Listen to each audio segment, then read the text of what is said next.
पार्वती महादेव की जय। वृंदावन कृष्ण बलराम की जय। राधा रानी की जय। सुंदरकांड पाठ महोत्सव की जय।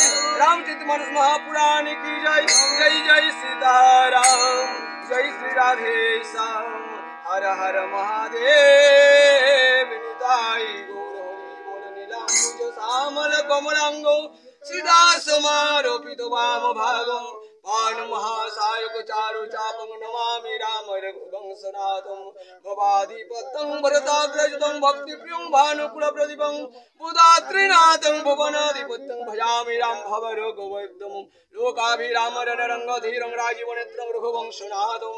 कारुण्यरूपं करुणाग्रन्थं श्रीरामचन्द्रं शरणं प्रपद्ये। शोकयुतमत्वा प्रसवं यदुक्तं हे कृष्ण हे जादव वै सुगतिं अजानतं महिमानन्तविद्तं मया प्रमाथयोऽनुप्रापि।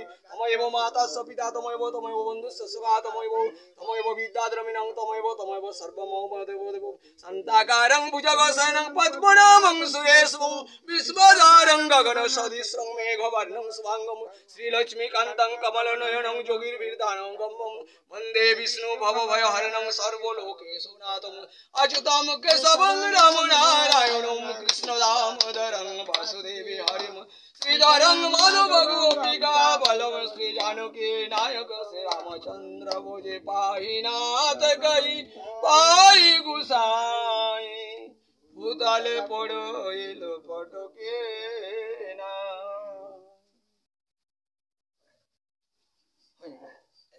सुंदरकांड सदैव हमारा ठीक सबाई ठीक